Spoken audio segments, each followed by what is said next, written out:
Shalom, pada kesempatan ini kita akan belajar tentang satu tema yang sangat menarik, yang sangat relevan dengan kita hari-hari ini, yaitu tentang unshakable kingdom. Saya percaya bahwa kegoncangan pasti terjadi, tetapi sebagai anak-anak Tuhan, kita harus tahan terhadap goncangan, kita harus tetap kuat, kita harus menang dalam segala apapun yang terjadi. Dan saya percaya firman Tuhan ini akan menguatkan dan memberkati kita semua. Mari kita berdoa.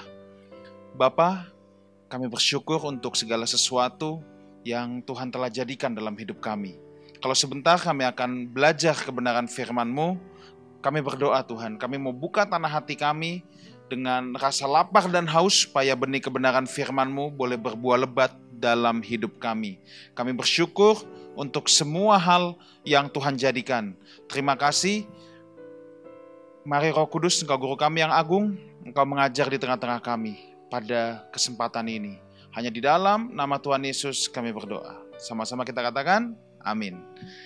Kita undang hambanya Pastor Elia Makaraung yang akan membagikan berkat lewat firman Tuhan.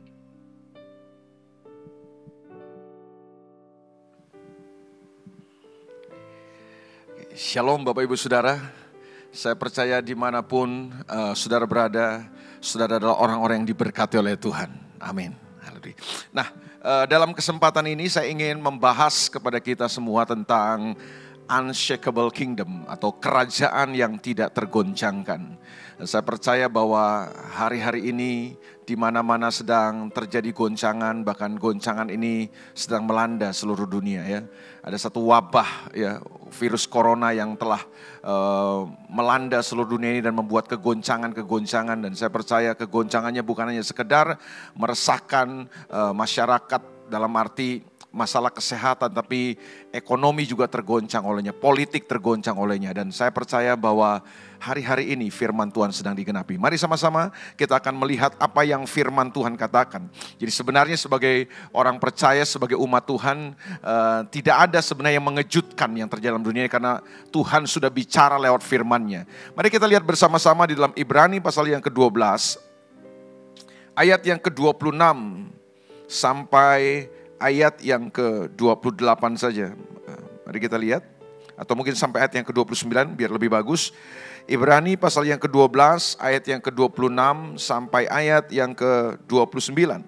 Firman Tuhan berkata begini, waktu itu suaranya menggoncangkan bumi, tetapi sekarang ia memberikan janji, satu kali lagi aku akan menggoncangkan bukan hanya bumi saja, melainkan langit juga. Saya berhenti dulu di ayat yang ke-26 untuk memberi penjelasan ini kepada saudara, bahwa perhatikan baik-baik. Ayat 26 ini memberitahu kepada kita waktu itu suaranya menggoncangkan bumi, tetapi sekarang ia memberikan janji. Jadi kita percaya bahwa Tuhan itu tipikal bukan seperti kita yang kalau janji terus bisa mengingkari. Dunia ini banyak sekali mengatakan bahwa lain di bibir, lain di hati, memang lidah tak bertulang ya kan, manis di bibir tapi tidak bisa menepati. Nah, Tuhan kita bukan Tuhan yang tipikal model seperti itu. Tuhan kita adalah Tuhan yang kalau Dia berjanji pasti akan menggenapi. Dan yang kita perlu tahu hari ini, janji Tuhan itu bukan hanya sekedar Dia pasti memberkati kita, Dia akan menyembuhkan sakit penyakit kita. Tapi dalam ayat ini atau dalam konteks ini firman Tuhan berkata Tuhan memberikan janji. Dan saya percaya janji Tuhan itu ya dan amin. Janji Tuhan itu pasti akan digenapi. Nah, janjinya adalah Ia akan menggoncangkan segala sesuatu. Ayat ini berkata satu kali lagi aku akan menggoncangkan bukan hanya bumi saja, melainkan langit juga. Jadi kita mengerti bahwa lewat firman Tuhan ini, Tuhan ingin katakan bahwa ada waktunya, ada masanya, dan saya percaya inilah masanya di mana Tuhan akan menggoncang segala sesuatu. Semua yang ada di bumi, bahkan bukan hanya yang di bumi, di langit juga Tuhan akan goncangkan semuanya. Ekonomi akan digoncangkan, politik akan digoncangkan, semua kehidupan sosial masyarakat akan digoncang semua. Bahkan termasuk mungkin hal-hal yang sifatnya agama juga akan digoncangkan. Nah, apa maksud daripada goncangan-goncangan ini? Kita perlu mengerti bahwa Tuhan kita adalah Tuhan yang tidak pernah melakukan sesuatu atau tidak pernah mengizinkan sesuatu terjadi tanpa maksud. Jadi Tuhan kita bukan Tuhan yang suka iseng gitu. Sudah tahu iseng ya? Iseng itu kita mengerjakan sesuatu tanpa maksud. Nah, Tuhan kita bukan Tuhan yang tipe seperti itu. Tuhan kita bukan Tuhan model kayak begitu. Nah, kalau dia lakukan sesuatu, atau dia izinkan sesuatu terjadi, itu dia punya maksud biasanya, dia punya rencana. Nah, apa maksud Tuhan? Apa rencana Tuhan di balik goncangan yang sedang terjadi hari ini? Goncangan yang mungkin akan lebih dahsyat lagi terjadi. Saudara percaya, tidak percaya, saudara mau terima atau tidak terima, goncangan ini pasti akan terjadi. Karena itu merupakan firman Tuhan, itu merupakan janjinya buat kita. Nah, apa maksudnya? Maksud daripada goncangan ini. Kenapa Tuhan izinkan goncangan ini terjadi? Kenapa semuanya akan menggoncang segala sesuatu? Ayat 27 beritahu kepada kita. Ungkapan satu kali lagi menunjuk kepada perubahan pada apa yang dapat digoncangkan. Karena ia dijadikan supaya tinggal tetap apa yang tidak tergoncangkan. Jadi dari ayat ini kita mengerti bahwa maksud daripada goncangan itu untuk memberitahu kepada kita atau untuk menunjukkan kepada saudara dan saya bahwa segala kekuatan dalam dunia ini, semua kuasa apapun dalam dunia ini, kekuatan ekonomi, kekuatan politik, kekuatan agama, kekuatan apa aja, semuanya bisa berubah, semuanya bisa tersapu, semuanya bisa tergoncangkan. Jadi goncangan ini memberitahu dan menunjukkan kepada kita bahwa tidak ada satu kekuatan apapun dalam dunia ini yang akan tidak tergoncangkan. Semua akan tergoncangkan semuanya. Itu sebabnya begini, terlalu bodoh kalau saudara dan saya di waktu-waktu ini bergantung atau bersandar kepada kekuatan dalam dunia ini. Saudara boleh punya kekuatan materi yang hebat. Saudara boleh punya kekuatan kekayaan yang luar biasa. Saudara boleh punya kekuatan politik yang dahsyat. Tapi percayalah, semua akan tergoncangkan. Tidak ada satu kekuatan apapun dalam dunia yang tidak akan tergoncangkan. Jadi goncangan ini ingin memberitahu kepada kita bahwa semua kekuatan dalam dunia ini akan tergoncangkan. Semua kekuatan dalam dunia ini tidak ada yang cukup tangguh di mana kita bisa bergantung kepadanya. Itu sebabnya jangan bergantung sama kekuatan dalam dunia ini. Jangan bersandar sama kekuatan apapun dalam dunia ini. Karena semua kekuatan yang saudara dan saya bisa sebutkan dalam dunia ini, semuanya akan tergoncangkan dan pasti tergoncangkan. Jadi goncangan ini ingin memberitahu kepada kita, tidak ada satu kekuatan apapun dalam dunia ini yang akan tetap tinggal tegak. Semuanya akan tergoncangkan. Dan maksud yang kedua daripada goncangan ini, dia beritahu di ayat berikutnya, ayat 28. Nah, ayat 28 beritahu kepada kita begini. Jadi, karena kita menerima kerajaan yang tidak tergoncangkan. Haleluya. Saya ulang sekali lagi. Jadi karena kita menerima kerajaan yang tidak tergoncangkan. Unshakable kingdom. Kerajaan yang tak tergoyahkan. Jadi goncangan ini yang kedua ingin menunjukkan dan memberitahu kepada kita bahwa semua kekuatan dalam dunia akan tergoncangkan. Tapi cuma ada satu kekuatan dalam dunia ini yang tidak akan pernah tergoncangkan. Yang tidak akan pernah tergoyahkan. Kekuatan itu namanya the kingdom of God. Kerajaan Allah. Ini kerajaan yang punya kualitas tak terkalahkan. Kerajaan ini punya kualitas tak tergoyahkan, tak tergoncangkan. Sebabnya hari ini saudaraku, pertanyaan penting buat kita adalah, sudahkah saudara saya memiliki kerajaan ini? Kerajaan yang tidak tergoncangkan.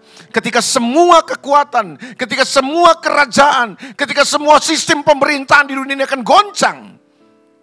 Adakah kita hari ini memiliki satu kerajaan yang tidak tergoncangkan? Dan ada kabar baik buat saudara. Kerajaan itu telah diberikan kepada kita. Itu sebabnya saya semakin meyakini bahwa Yesus Kristus datang ke dalam dunia ini. Dia tidak memberikan kepada kita sebuah agama. Dia tidak mendirikan sebuah agama buat kita. Yesus Kristus datang ke dalam dunia bukan sekedar menyodorkan dan menawarkan agama yang namanya Kristen kepada kita. Tapi sebenarnya yang Yesus bawa buat saudara dan saya adalah sebuah kehidupan di dalam kerajaan Allah. Sebuah kehidupan yang tak tergoncangkan. Sebuah kehidupan yang tak terkalahkan. Itu sebabnya hari ini saudaraku, waktu engkau percaya Yesus, waktu engkau terima Yesus sebagai Tuhan dan Juru Selamat, harusnya gini, Yesus bukan sekedar sebagai seorang juru selamat. Yesus bukan sekedar orang yang menebus dan menghapus dosa kita. Harusnya ketika saudara saya percaya dan menerima Yesus sebagai Tuhan dan Juru Selamat, dia harus menjadi Tuhan, menjadi Raja yang memerintah atas kita. Harusnya kita adalah orang-orang yang hidup di dalam sistem pemerintahan Tuhan. Karena kerajaan itu bicara tentang sistem pemerintahan. Nah, ada banyak orang Kristen yang tidak bisa membedakan antara sorga dan kerajaan sorga. Karena kita seringkali berpikir bahwa gini, Yesus datang ke dalam dunia ini, dia selamatkan saudara dan saya, dia mati di kayu salib cuma untuk memberikan sorga buat kita. Banyak orang Kristen yang berpikir dangkal soal itu. Karena kita berpikir bahwa Yesus datang ke dalam dunia cuma untuk menawarkan sorga atau bisa membawa kita masuk sorga. Padahal kalau saudara periksa Alkitab saudara akan mengerti bahwa gini, Yesus Kristus datang ke dalam dunia ini, dia tidak sekedar menawarkan sorga buat kita. Puji Tuhan buat sorga. Haleluya. Kita akan masuk sorga karena kita punya juru selamat. Tapi masalahnya kan, Yesus datang tidak hanya memberikan sorga buat kita. Yang dia berikan adalah kerajaan sorga. Apa bedanya sorga dan kerajaan sorga? Sorga itu bicara tempat. Tempat kediaman Bapa itu namanya sorga. Itu sebabnya waktu Yesus mengajarkan doa kepada murid-muridnya, dia berkata begini, Bapa kami yang ada di dalam sorga. Jadi sorga itu ada, dan sorga itu adalah tempat kediaman Bapa. Tapi kalimat berikutnya dalam doa Bapa kami yang Yesus ajarkan adalah, Bapa kami yang di sorga, dikuduskanlah namamu. Lalu kalimat berikutnya adalah, datanglah kerajaanmu, jadilah kehendakmu di bumi seperti di sorga. Berarti lewat ayat-ayat ini atau lewat doa Bapa kami yang Yesus ajarkan, sebenarnya kita bisa belajar sebuah prinsip yang Yesus ingin ajarkan kepada kita, atau ingin sampaikan kepada kita, bahwa ada yang namanya sorga. Sorga itu tempat kediaman Tuhan. Tempat kediaman Bapa itu namanya sorga. Tapi ada yang namanya kerajaan.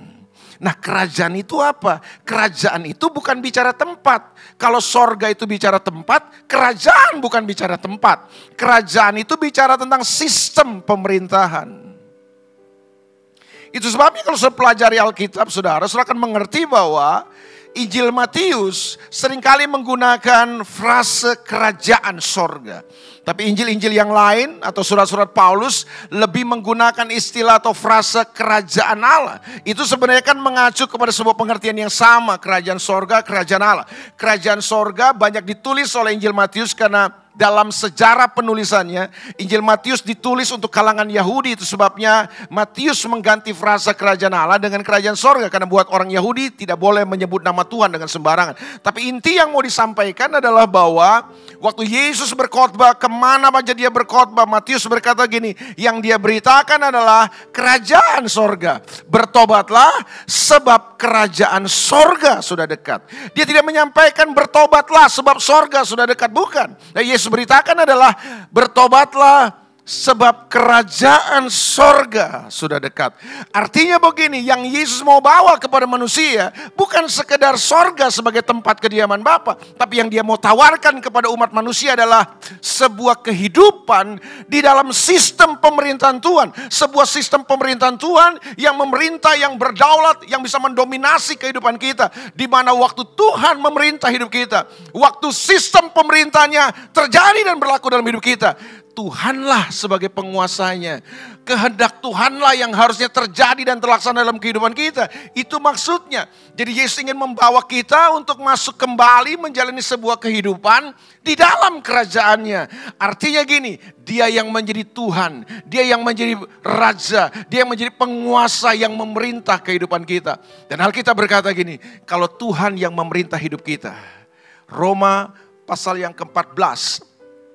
Ayat yang ke-17 berkata bahwa gini, kerajaan Allah itu bukan soal makanan dan minuman, tapi soal kebenaran, soal damai sejahtera, dan soal sukacita yang dikerjakan oleh Roh Kudus. Dalam terjemahan firman Allah yang hidup dikatakan ini, kerajaan Allah itu bukan soal apa yang kau makan, apa yang kau minum. Tapi kerajaan Allah itu bicara gini, Di mana orang kalau diperintah hidupnya oleh Tuhan, kalau Tuhan memerintah hidup seseorang, maka yang dia lakukan adalah kehendak Allah. Dia memiliki damai, sejahtera, ketenangan dalam hatinya, dan sukacita yang dikerjakan oleh Roh Kudus. Jadi jelas buat kita, waktu Yesus datang ke dalam dunia ini, yang dia tawarkan buat kita, itu bukan sekedar masuk sorga. Betul bahwa kita akan ke sorga. Tapi bukan sekedar masuk sorga yang dia berikan. Yang dia berikan kepada saudara saya adalah sebuah kehidupan di dalam kerajaannya. Berarti apa itu kerajaan? Kerajaan itu simpelnya adalah gini kan, sebuah kehidupan di mana bukan diri kita lagi yang memerintah.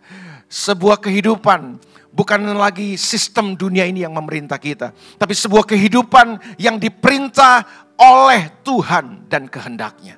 Waktu kita hidup dalam kerajaan Allah, kita artinya hidup di bawah sebuah sistem, sebuah nilai di mana Tuhan dan firman-Nya, kehendaknya, itu yang mendrive kehidupan kita, yang memandu kehidupan kita, yang menuntun kehidupan kita. Dan itu yang kita kerjakan. Itu sebabnya inilah yang Ibrani katakan. Jadi karena kita menerima kerajaan yang tidak tergoncangkan. Haleluya. Berarti waktu saudara dan saya hidup di dalam pemerintahan Tuhan, kalau kerajaan itu ada dalam hidup kita, maka percayalah gini, kita akan menjalani sebuah kehidupan yang punya kualitas sama dengan kerajaan ini. Kita punya kualitas kehidupan tak terkalahkan.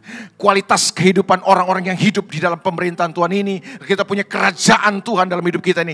Kita nggak akan jadi orang-orang yang gampang tergoncangkan. Situasi boleh bergoncang. Situasi dan keadaan boleh menggoncangkan. Tetapi kita akan tetap berdiri tegak.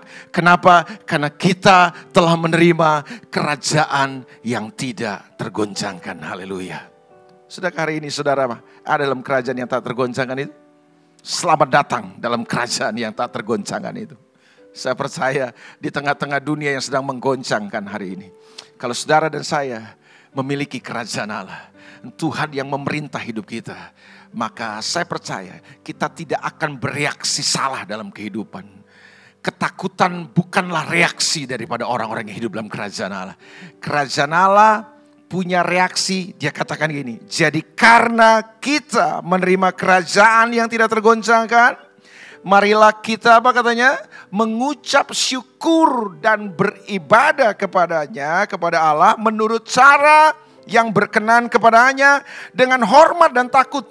Sebab Allah kita adalah api yang menghanguskan. Saya percaya goncangan-goncangan ini terjadi cuma untuk menunjukkan dan membuktikan sebenarnya kualitas kita seperti apa. Itu sebabnya saya yakin, saya percaya kalau saudara dan saya adalah orang-orang yang hidup di dalam pemerintahan Tuhan. Kalau pemerintahan Tuhan nyata dalam hidup kita, Tuhan dan firman-Nya yang mendominasi kehidupan kita, yang memerintah kehidupan kita, maka reaksi kehidupan kita akan muncul seperti yang firman Tuhan katakan. Kita akan jadi umat-umat yang bukan mengeluarkan kata-kata yang penuh ketakutan. Kita akan jadi orang-orang yang tidak menyebarkan ketakutan buat sekeliling kita. Tapi kita akan jadi orang-orang yang terus mengucap syukur dalam kehidupan kita. Hari-hari ini, apa yang keluar dari hidup saudara, itu akan menunjukkan sebenarnya apa yang ada di dalam saudara. Saya pernah lihat odol atau pasta gigi.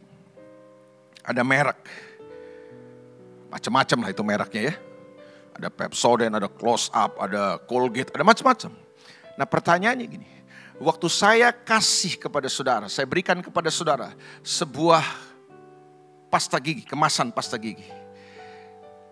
Dari mana saudara tahu bahwa di dalam kemasan yang saya kasih itu, dalam sebuah barang dengan kemasan pasta gigi yang saya berikan itu kepada saudara, itu di dalamnya benar-benar odol, benar-benar pasta gigi. Atau jangan-jangan di dalamnya saus tomat. Bagaimana caranya saudara? Caranya adalah saudara tekan, saudara buka tutupnya, saudara tekan. Dan waktu saudara tekan, yang keluar apa? Isinya apa? Kalau isinya pasta gigi, itu berarti itu pasta gigi yang asli berarti. Bukan sekedar kemasannya. Tapi memang kemasan dan isi sama. Tapi kalau yang saudara tekan, waktu saudara tekan, yang keluar saus tomat. Itu jangan-jangan itu pasta gigi palsu itu. Kemasannya pasta gigi, dalamnya saus tomat. Saya khawatir hari ini. Tapi saya sekaligus Saya juga yakin hari-hari ini ketika goncangan-goncangan ini terjadi, ada sebuah pressure yang sedang menekan kita. Tapi tahukah saudara, tekanan-tekanan, goncangan-goncangan itu bagus. Sekaligus untuk membuktikan kualitas kita. Yang di dalam kita ini apa? Unshakable kingdom, kerajaan yang tidak tergoncangkan. Yesus dan pemerintahannya dalam hidup kita. Atau yang di dalam kita ini isinya lain. Isinya cuma dunia. Kemasannya aja Kristen. Kemasannya aja mungkin Yesus. Tapi dalamnya gak ada Yesus yang memerintah. Goncangan-goncangan ini akan beritahu buat kita. Yang di dalam kita ini apa? Makanya saya percaya umat dari kerajaan Allah. Umat dari kerajaan yang tidak tergoncangkan ini. Orang-orang yang telah menerima kerajaan yang tak tergoncangkan ini. Di mana Yesus Kristus memerintah dalam hidup kita. Maka waktu goncangan datang, yang keluar justru adalah ucapan syukur. Ucapan syukur akan keluar dalam hidup kita, lewat kehidupan kita untuk memuliakan Tuhan. Jadi sebenarnya gampang. Lihatlah kualitas orang ketika tekanan datang, goncangan datang. Yang keluar dari hidupnya apa?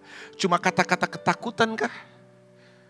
Reaksi-reaksi ketakutan kah? Atau hari ini gini, ucapan syukur yang memuliakan Tuhan. Karena kita tahu gini, dunia boleh bergoncang, situasi boleh sulit, tekanan boleh datang.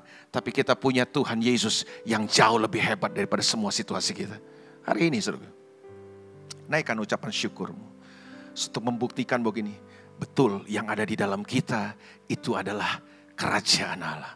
Yang di dalam kita adalah Yesus yang memerintah kita. Yang di dalam kita adalah sistem pemerintahan Tuhan dan firman-Nya. Orang yang ngomel, orang yang bersungut-sungut, orang yang cuma menyebar ketakutan. Jangan-jangan mungkin di dalam kita bukan Tuhan. Di dalam kita bukan pemerintahan Tuhan. Sebabnya saya percaya orang-orang yang menaikkan syukur adalah orang-orang yang tangguh dalam kehidupan. Orang-orang yang bersyukur adalah orang-orang yang siap menghadapi apapun juga. Waktu Ayub mengalami goncangan-goncangan dalam hidupnya yang begitu hebat. Di tengah-tengah goncangan yang dahsyat itu. Istrinya bilang begini sama Ayub. Ayub, udahlah. Lu hujat Tuhan lah. Udah, ngapain lu mau setia sama Tuhan. Kayak begini nih, kita ngalami kayak gini. Udah hujat Tuhan aja. Ayub berkata gini, kamu berbicara seperti perempuan gila. Lalu Ayub tutup dengan sebuah kalimat manis dan indah. Dia berkata gini, terpujilah Tuhan. Tuhan yang memberi, Tuhan yang mengambil. Waktu Ayub mengalami goncangan-goncangan yang hebat dalam hidupnya. Yang keluar dari kehidupan Ayub adalah ucapan syukur. Itu berarti begini, jelas yang ada di dalam Ayub itu apa? Saudara, ketika kita menghadapi hal-hal yang sangat sulit dewasa ini, situasi tidak begitu menyenangkan buat kita. Justru reaksi kita, respon kita, itu akan menunjukkan sebenarnya apa yang ada dalam kita. Kalau yang di dalam saudara adalah kerajaan Allah. Kalau yang di dalam saudara adalah pemerintahan Yesus, maka yang keluar juga adalah produk-produk daripada Yesus. Yang keluar juga adalah produk-produk dari kerajaan Allah. Waktu saudara mengucap syukur, tahukah saudara? Ucapan syukur yang kita naikkan itu menandakan begini, kita sedang berkata, Tuhan, Engkau Allah yang kudus, Engkau bertata di atas ucapan syukur umatnya, kata Alkitab. Dan waktu kita mengucap syukur, sesuai dengan firman Tuhan, dia bersemayam, dia bertata di atas pujian dan ucapan syukur umatnya. Berarti orang yang bersyukur sedang membangun tahta buat Tuhan. Sedang berkata begini, Tuhan, apapun yang terjadi, situasi boleh sulit, tetapi aku percaya Engkau Tuhan Raja yang berdaulat dan memerintah kehidupan. Sebaliknya, orang-orang yang cuma bisa bersungut-sungut, orang-orang yang cuma bisa ngomel, orang-orang yang cuma bisa menggerutu, orang-orang yang cuma bisa keluar perkataan-perkataan yang pesimis dalam kehidupannya, sebenarnya kan sedang berkata begini, Tuhan gak becus atur hidup saya. Tuhan berhentilah jadi raja, Tuhan berhenti jadi Tuhan. Tuhan gak cocok jadi Tuhan. Tuhan gak becus atur dunia ini. Tuhan gak becus atur kehidupan saya. Makanya saya ngalami gini, makanya dunia ngalami gini. Tahukah saudara, dosa persungutan itu begitu serius di dalam Alkitab. Bangsa Israel gagal menikmati tanah perjanjian hanya karena salah satunya gini, mereka suka bersungut-sungut. Hari ini ganti semua persungutan saudara, ganti semua omelan saudara, ganti semua keluh kesah saudara, ganti semua kata-kata penuh ketakutan saudara, ganti dengan ucapan syukur. Karena waktu kita bersyukur, kita sedang berkata, Tuhan, Engkau Raja, Engkau Tuhan, Engkau yang berdaulat atas semua kehidupanku. Engkau Tuhan yang berdaulat atas semua situasi. Apapun yang terjadi, aku tetap percaya Tuhanku hebat. Engkau sedang bekerja untuk mendatangkan kebaikan buat setiap orang yang mengasihi Dia. Saya percaya itulah reaksi yang akan keluar dari umat kerajaan. Yang kedua, Alkitab berkata dalam ayat 28 ini, jadi karena kita menerima kerajaan yang tidak tergoncangkan, marilah kita mengucap syukur dan beribadah kepada Allah menurut cara yang berkenan kepadanya dengan hormat dan takut. Perhatikan, yang kedua, reaksi dan cara hidup orang-orang yang punya pemerintahan Tuhan dalam hidupnya, yang punya unshakable kingdom dalam kehidupannya. Maka ini, dia akan jadi umat-umat yang tetap beribadah dengan cara yang berkenan kepada Tuhan. Apakah ibadah yang berkenan kepada Tuhan? Nyanyi 2 lagu lambat, 3 lagu cepat, 1 lagu lambat, dengarkan khotbah dan kasih kolekte. Datang hari Minggu pergi ke gereja, lalu tepuk tangan sedikit, nyanyi sedikit, duduk sedikit, angkat tangan sedikit, kasih kolekte sedikit dan terima doa berkat. Apakah itu ibadah yang berkenan kepada Tuhan? Saya tidak menyalahkan ibadah seperti itu. Tapi di waktu-waktu ini, ketika kita mulai dibatasi untuk melakukan hal itu, yang saya mau beritahu kepada saudara gini, orang-orang yang hidup dalam kerajaan Allah, kerajaan yang punya kualitas tak terkalahkan dan tak tergoncangkan, adalah orang-orang yang tetap menunjukkan dan menghidupi gaya hidup ibadah. Di mana aja saudara ada, kita beribadah kepada Tuhan. Kita beribadah bukan hanya dalam ruang-ruang gereja kita. Kita beribadah bukan hanya sekedar dalam ruang-ruang kebaktian kita kan. Kita beribadah kepada Tuhan dalam seluruh kehidupan kita. Saya percaya waktu kita datang ke gereja hari Minggu, kita nyanyi 2 lagu lambat, memuji Tuhan, itu juga ibadah. Saya percaya, saya tidak ingin berkata itu bukan ibadah. Tapi waktu saudara tidak punya kesempatan untuk seperti itu pun, kita tetap bisa beribadah. Di mana aja saudara berada, saudara bisa beribadah. Karena ibadah yang berkenan kepada Tuhan bukan sekedar nyanyi 2 lagu lambat, 3 lagu cepat, 1 lagu lambat, dengarkan khotbah. Bukan sekedar hari Minggu saudara datang ke gereja. Tapi ibadah yang berkenan kepada Tuhan adalah seluruh kehidupan kita. Roma 12 ayat yang pertama berkata, persembahkanlah tubuhmu sebagai persembahan yang hidup, yang berkenan kepada Allah. Maksudnya apa? Biar tubuh kita ini menjadi pelaksanaan daripada kehendak Tuhan. Waktu tubuh kita menjadi tempat pelaksanaan kehendak Tuhan, itu ibadah. Yakobus pasal 1 ayat yang ke-27 berkata bahwa gini, ibadah yang murni dan tak bercacat kepada Tuhan adalah mengunjungi yatim piatu, janda-janda dalam kesusahan mereka. Wah, mungkin saudara berpikir gini, yang pria-pria nih, waduh bagus juga nih ya. Ini saatnya kita akan mengerjakan ibadah yang murni dan berkenan kepada Allah. Kita mengunjungi Yunisara, kita mengunjungi siapa lagi? Janda-janda ya. Bukan itu tentunya maksudnya. Ibadah yang murni dan tak bercacat di hadapan Tuhan adalah mengunjungi janda-janda yatim piatu. Itu maksudnya gini, pada zaman Yakobus menulis surat itu, janda-janda dan yatim piatu itu adalah mewakili kelompok-kelompok yang terpinggirkan. Kelompok-kelompok yang terabaikan, termarginalisasi. Jadi waktu kita tolong orang-orang, waktu kita bantu orang-orang susah di saat-saat seperti ini, itu merupakan ibadah kepada Tuhan. Bantu orang, tolong orang. Hari-hari ini, situasi ini, wabah corona ini membuat orang terisolasi. Dan saya cuma memberitahu gini, jangan pikir diri saudara sendiri. Jangan cuma pikir kepentingan saudara sendiri. Mari ini saatnya, apa yang saudara bisa bantu, saudara bantu. Bantu orang. Ada orang-orang yang mungkin terdampak dengan keadaan-keadaan ini. Ekonomi mereka terpuruk, penghasilan mereka terpukul dan lain sebagainya. Ini saatnya gereja jangan mengisolasi diri. Kita perlu mengikuti anjuran pemerintah. Kita perlu ikut kepada apa yang dianjurkan oleh tenaga-tenaga kesehatan. Boleh aja, tapi jangan sampai gini. Itu juga mengisolasi ibadah-ibadah kita. Kita harus bergerak, gereja harus bangkit. Ini tolong bantu orang. Kalau saudara punya masker lebih, kasih orang lain. Saudara punya hand sanitizer lebih, bagi orang lain. Ini saatnya kita menyatakan Tuhan lewat kehidupan kita. Dan itu Alkitab bilang, itu ibadah. Ibadah yang berkenan kepada Allah. Yang berikutnya adalah Alkitab berkata, latihlah dirimu beribadah. Kata latihlah dirimu beribadah dalam 1 Timotius pasal yang keempat yang ke-7. Itu dipakai kata Eusebia.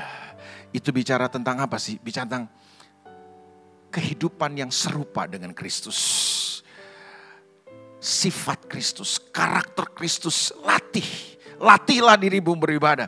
Nah, justru di saat-saat seperti ini, di mana goncangan-goncangan sedang terjadi, ini saatnya gereja Tuhan tampil dan menyatakan karakter Kristus, menyatakan kehidupan Kristus. Itu UCB, itu ibadah. Saudara, saya menyatakan kualitas karakter Kristus lewat kehidupan kita di saat-saat ini. Itu juga ibadah. Saudara ada di rumah, nyatakan kualitas Tuhan kepada suami, kepada istri, kepada anak-anak kita. Layani mereka, buat sesuatu bagi mereka. Nyatakan karakter Kristus dalam kehidupan saudara di tengah-tengah keluarga saudara. Dimanapun, saudaraku, bagikan sesuatu, saudaraku. Kasih kata-kata yang menguatkan buat orang lain, saudaraku. Bukan sebarkan ketakutan. Saudara harus berpikir hari ini gini. Ketika Yesus ada di situasi seperti ini, apa yang dia lakukan ya kira-kira? Harusnya kita menyatakan kebaikan kepada semua orang. Karena kalau Yesus ada di situasi seperti ini, saya percaya dia tidak akan berdiam diri. Dia tidak akan menyembunyikan diri. Dia akan lakukan sesuatu untuk memberkati orang lain. Mari kita lihat, saudaraku. Apa gaya hidup Yesus yang perlu kita bagikan hari-hari ini? Kisah Rasul pasal yang ke-10.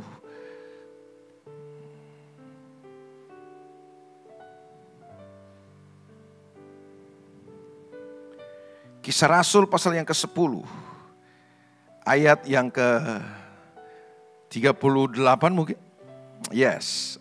Kisah Rasul pasal 10 ayat 38. Firman Tuhan berkata gini. Yaitu tentang Kristus dari Nazaret.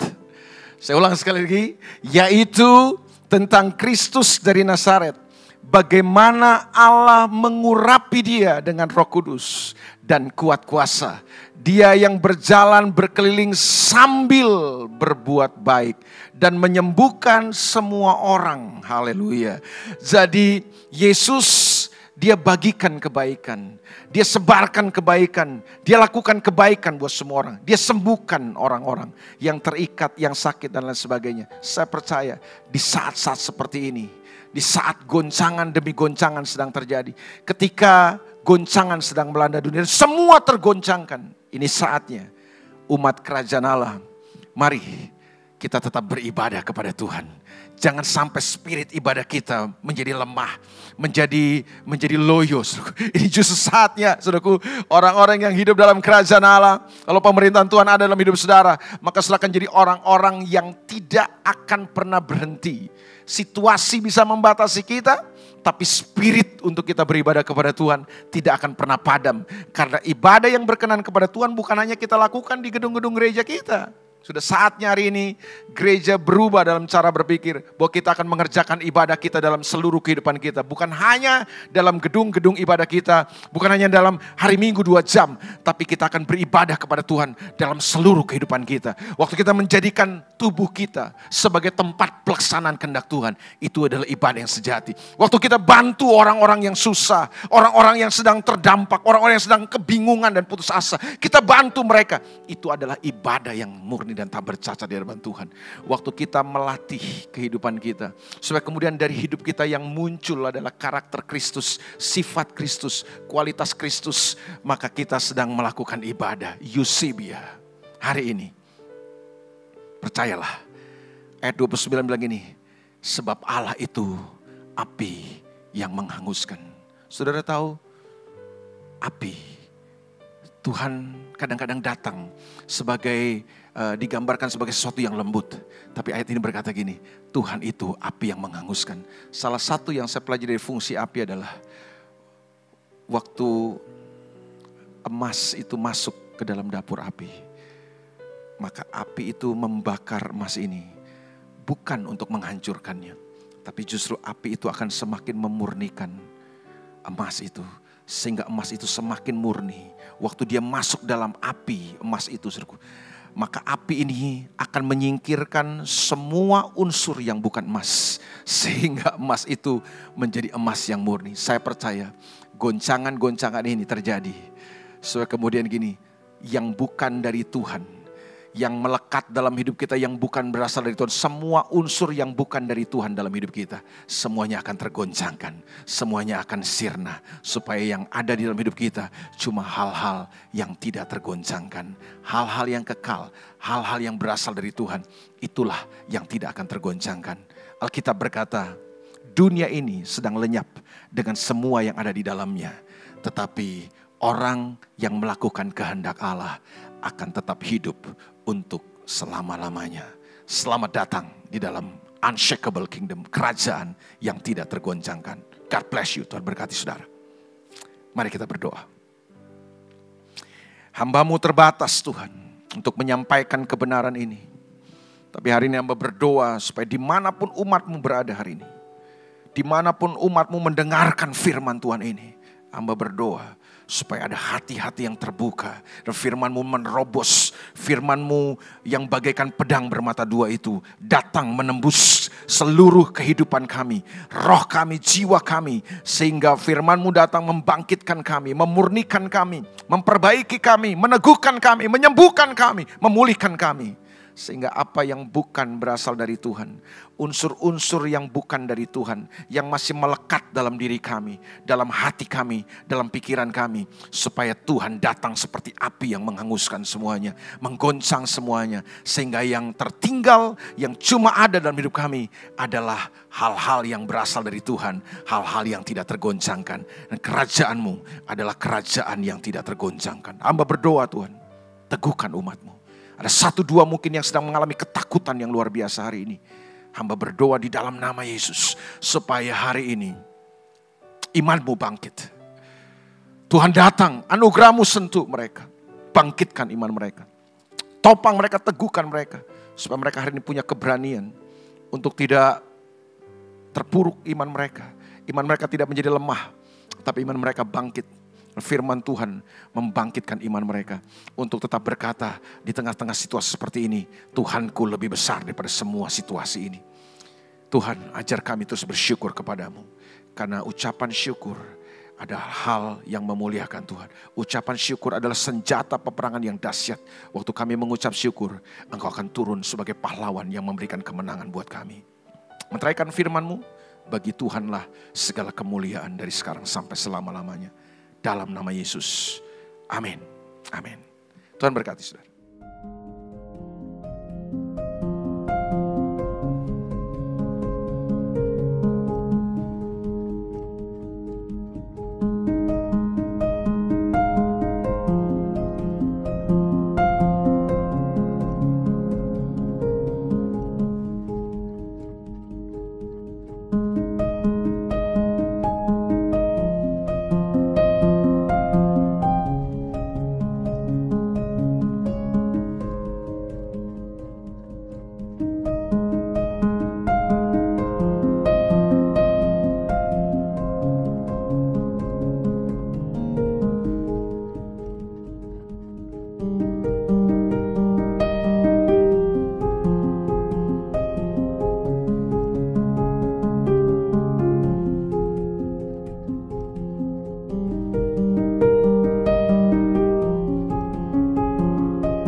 Shalom, Lifehouse Family. Matius 25 menggambarkan sedikit gambaran tentang apa yang akan terjadi di penghakiman terakhir nanti. Di sana Tuhan Yesus berkata bahwa ketika aku lapar, kamu tidak memberikan aku makan. Ketika aku haus, kamu tidak memberikan aku minum. Ketika aku sakit, kamu tidak merawat aku. Ketika aku sebagai orang asing, kamu tidak memberikan aku tumpangan. Saudaraku, lalu orang-orang bertanya, kapan aku melihat engkau lapar? Kapan aku melihat engkau haus? Kapan aku melihat engkau sebagai orang asing? Kapan kami melihat engkau sakit ya Tuhan? Lalu Tuhan menjawab gini, sesungguhnya jika kamu melakukan untuk salah seorang saudaramu yang paling hina ini, kamu melakukannya untuk aku. Saudaraku, kondisi memang belum banyak berubah, belum banyak menjadi semakin baik. Di mana-mana masih banyak orang yang terefek dengan pandemi ini, dengan pandemi global ini. Tetapi sebagai anak-anak Tuhan, kita justru harus melihat hal-hal ini sebagai sebuah kesempatan di mana kita bisa menjadi berkat. Kalau Tuhan masih memberikan kita kekuatan, kesanggupan, mari kita gunakan itu sebaik-baiknya untuk membagikan kasih Kristus, untuk melakukan kemurahan untuk saudara-saudara kita yang sedang dalam kesulitan. Itu sebabnya kembali saya ingin mengucapkan terima kasih untuk setiap saudara yang telah berperan, baik secara dana, tenaga, volunteer, pemikiran, direpotkan, dan lain sebagainya, untuk boleh kita bersama-sama bahu-membahu dalam Lifehouse Mission ini untuk menolong saudara-saudara kita yang terkena efek COVID-19 ini. Saudaraku, Tuhan memberikan kita dua tangan, satu tangan untuk menerima, satu tangan lagi untuk memberi. Tetap kita semangat, lakukan tugas kita dan tanggung jawab kita untuk menebarkan kasih Kristus di tengah-tengah masyarakat. Tuhan memberkati.